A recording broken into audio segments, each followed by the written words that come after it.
예, 안녕하십니까. MDMS의 조례를 목사입니다. 오늘의 말씀은 열왕기상 3장 9절에서 13절 말씀으로 함께 하도록 하겠습니다. 누가 주의 이 많은 백성을 재판할 수 있사오리까? 듣는 마음을 종에게 주사 주의 백성을 재판하여 선악을 분별하게 하옵소서. 솔로몬이 이것을 구하며 그 말씀이 주의 마음에 든지라. 이에 하나님이 그에게 이르시되 내가 이것을 구하도다. 자기를 위하여 장수하기를 구하지 아니하며 부도 구하지 아니하며 자기 원수의 생명을 멸하기도 구하지 아니하고 오직 송사를 듣고 분별하는 지혜를 구하였으니 내가 내 말대로 하여 내게 지혜롭고 총명한 마음을 주노니 내 앞에도 너와 같은 자가 없거니와 내 뒤에도 너와 같은 자가 일어남이 없으리라. 내가 또 내가 구하지 아니한 부귀와 영광도 내게 주노니 내 평생의 왕들 중에 너와 같은 자가 없을 것이라. 이 말씀을 하나님과 대화법이라는 제목으로 함께 은혜를 나누도록 하겠습니다. 대화는 영어로 커뮤니케이션입니다. 이는 라틴어인 커뮤니케어에서 유래된 것으로 공유하다, 함께하다의 의미를 갖고 있습니다. 메시지를 전하는 대화라는 의미보다는 공통의 경험을 함께 나누며 공유한다는 의미가 강한 거죠. 대화에는 세 가지 유형이 있습니다. 먼저 자기 이야기만 하는 일방적 대화. 이것은 솔직히 대화가 아니죠. 자기 독백이라고 할 수가 있습니다. 두 번째는 상대방의 이야기를 듣기는 하는데 자기 이야기만 하는 사람. 나름 교양은 있는 것처럼 상대방의 이야기를 들어주긴 하는데 속으로 엄청 참고 있는 거죠. 상대방의 이야기가 끝나기가 무섭게 자기 주장만 펼치는 그런 유형인 것입니다. 어찌 보면 첫 번째 유형보다 더 얄밉죠. 말하는 사람 입만 아픈 거죠. 기껏 신경 곤두세워가지고 얘기를 했는데 그 수고와 노력에 아무런 그런 의미가 없어지는 거죠. 세 번째로는 상대방 이야기를 듣고 서로 존중하며 이야기하는 그런 대화다운 대화가 있겠죠. 가장 이상적인 대화라고 할 수 있겠죠. 세 가지 유형 중에서 여러분은 하나님과 어떤 유형의 대화를 하고 계십니까? 오늘은 하나님과의 대화법에 대해서 말씀을 나눠보도록 하겠습니다. 첫째, 내가 아닌 하나님을 생각하십시오. 먼저 공간복음에서 예수님께서 죽음과 부활에 대해서 제자들과 대화한 내용을 보겠습니다. 예수님께서 두 차례에 걸쳐서 말씀을 하셨는데 첫 번째는 마태복음 16장 21절 이하에 나옵니다.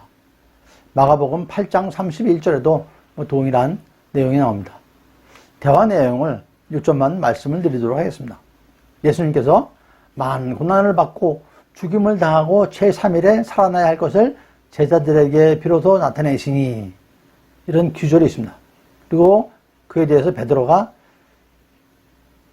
예수님을 붙들고 항변하여 이르되 주여 그리마옵소서 이 일이 결코 죽게 미치지 아니하리이다 라고 하니까 예수님께서 하시는 말씀이 사탄아 내 뒤로 물러가라 하시면서 누구든지 나를 따르거든 자기를 부인하고 나를 따르라고 말씀을 이어가십니다.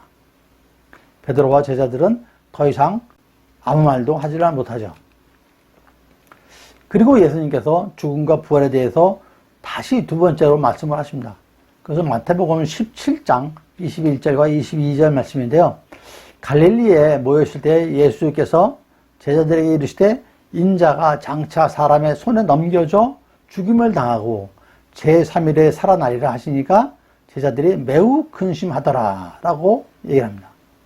동일한 내용이 마가복음 9장 31절에서는 이는 제자들을 가르치시며 또 인자가 사람들의 손에 넘겨져 죽임을 당하고 죽은 지 3일 만에 살아나리라는 것을 말씀하셨기 때문이라 라는 구절이 있습니다. 이어서 32절에서 제자들은 이 말씀을 깨닫지 못하고 묻기도 두려워하더라 라고 기록하고 있습니다. 예수님께서는 두 번째 말씀하실 때 제자들은 말씀을 깨닫지도 못하고 그냥 근심만 하였다고 합니다. 왜 그랬을까요? 예수님과 제자들 간의 대화에서 먼저 첫 번째 예수님의 말씀에 주목하셔야 합니다. 예수님께서 죽었다가 3일 만에 다시 살아날 것이라고 말씀을 하시고 제자들 중에서 베드로가 그리 마옵소서 하니까 예수님께서 야단을 치시며 길게 말씀을 하신 거죠. 그 길게 하신 말씀의 내용을 보면은 먼저 제자들이 하나님의 일을 생각하지 아니하고 사람의 일을 생각한다 라고 말씀하셨습니다. 두 번째로 자기를 부인하고 자기 십자가를 지고 따르라고 했습니다. 세 번째로 제 목숨을 구원하려 하면 목숨을 잃을 것이다 라고 하시고 마지막 네 번째로 인자가 와서 행한 대로 갚을 것이다 라고 네 가지를 말씀하셨습니다. 예수님의 이 말씀에 베드로를 비롯해서 제자들은 아무 대답도 못합니다. 대화가 이루어지지 않는 거죠. 그리고 죽음과 부활에 대해서 재차 말씀하실 때 제자들은 깨닫지 못하고 근심한다라고 기록을 합니다. 결국 제자들은 예수님께서 십자가에 못 박히시는 자리에 아무도 함께 하지 않았고 부활도 기다리지 않았습니다. 제자들은 예수님의 죽음을 받아들일 수 없었고 부활도 믿지 않았던 거죠.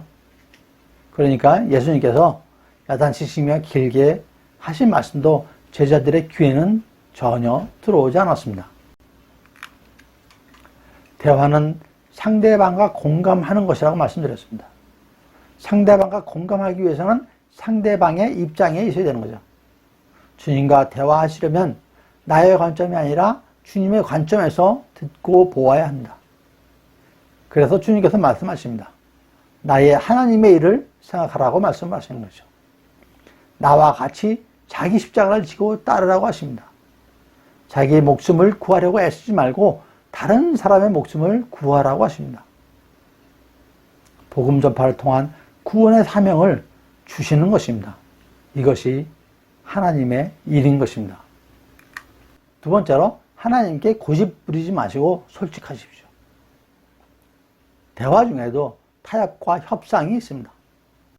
타협과 협상 대화의 진수는 창세기에 기록되어 있습니다.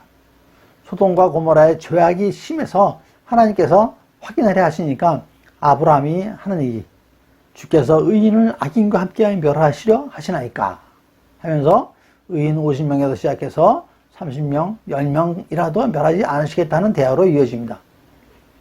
창세기 18장에 기록되어 있습니다. 이번에는 모세와 하나님과의 대화입니다. 하나님께서 이스라엘 백성을 애굽 땅에서 구원하기 위해서 모세를 부르시죠. 모세를 불러 세우는데 오가는 대화입니다. 출애굽기 3장과 4장에 기록되어 있는데 여러분들도 잘 아시는 내용입니다. 한번 보겠습니다. 하나님께서 너에게 내 백성 이스라엘 자손을 애굽에서 인도하여 내게 하리라. 모세가 내가 누구이기에 하면서 하나님의 명령을 거부를 하죠. 핑계를 대는 거죠. 하나님께서 그러시니까 내가 반드시 너와 함께 있으리라. 그래서 하나님께서는 계속해서 모세를 말로 설득을 하십니다. 그런데도 모세는 오 주여 나는 본래 말을 잘 하지 못하는 자니이다 라면서 또 핑계를 댑니다. 그러니까 하나님께서 이제 가라. 내가 내 입과 함께 있어서 할 말을 가르치리라. 그런데도 모세는 오 주여 보낼 만한 자를 보내소서 합니다. 그래서 하나님의 반응 어떤가요? 여호와께서 모세를 향하여 노하여 이르시되 드디어 이제 화가 나신 것입니다. 그때야 모세가 이제 하나님을 따릅니다. 여기에 두 대화는 공통점이 있지만 다른 점도 있습니다. 공통점이 무엇일까요? 하나님과 대화자, 즉 아브라함과 모세 간의 협의점을 찾는 것입니다. 다른 점은 아브라함은 자신을 위한 것이 아니라 소돔을 위한 그런 대화를 했고 모세는 자기 자신에 대한 대화를 한 것입니다. 완전히 다르죠. 하나님은 아브라함의 얘기를 들어주셨고 모세에게는 노하셨습니다. 아브라함은 자기의 입장이 아니고 모세는 자기 입장, 자기 생각만 한 거죠. 대화 상대 중 누군가는 양보가 있어야 합니다. 그렇겠죠? 하나님과 아브라함과에 대해서는 하나님이 양보를 하셨죠. 멸하지 않겠다고. 하지만 모세와에 대해서는 하나님이 양보를 하지 않으셨습니다. 대화의 3요소가 경청, 겸손, 반응이 있습니다. 경청이라 하면은 상대방의 말을 듣기만 하는 것이 아니라 상대방이 전달하고자 하는 말의 내용은 물론이고 그 내면에 깔려있는 동기, 정서의 기울을 기울여 듣고 이해한 바를 상대방에게 피드백하여 주는 걸 말합니다. 그게 경청입니다. 1단계는 귀로 듣는 것이고 2단계는 눈으로 듣는 것이고 3단계는 마음으로 듣는 것입니다. 눈은 마음의 창이죠.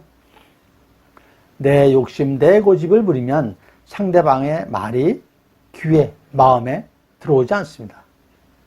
대화는 상대방의 얘기를 귀 기울여 듣고 상대방을 존중하며 상대방의 말에 반응해 줘야 되는 것이죠. 반응한다는 것은 공감의 의사표현입니다. 아무리 자식 자랑, 손주 자랑을 하더라도 들어주고 공감 표현을 해 주어야 상대방도 내 얘기, 내 자랑을 들어줍니다. 그래야 즐겁고 행복한 수다가 되는 거죠. 세 번째, 하나님께서 듣고 싶은 얘기를 하십시오. 오늘의 본문의 말씀은 여호와 하나님과 솔로몬 왕과의 대화입니다.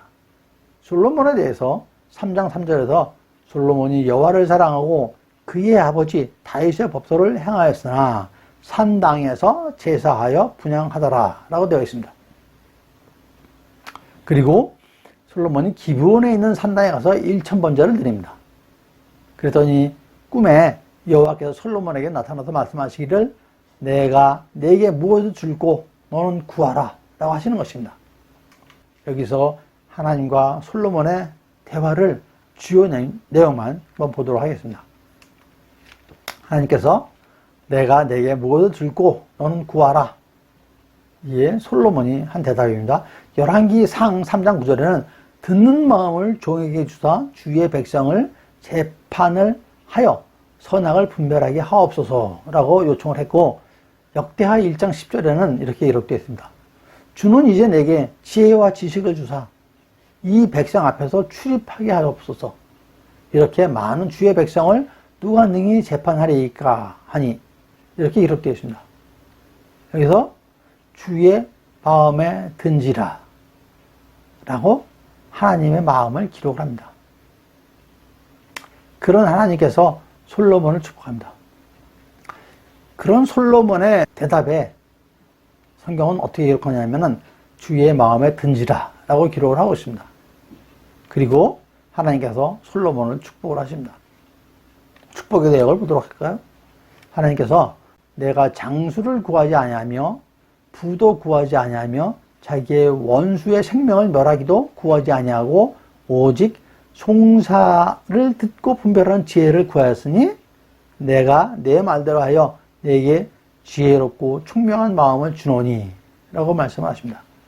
또 다른 축복은 내가 구하지 아니한 부귀와 영광도 내게 주리니 그러면서 내 평생의 왕들 중에 너와 같은 자가 없을 것이라.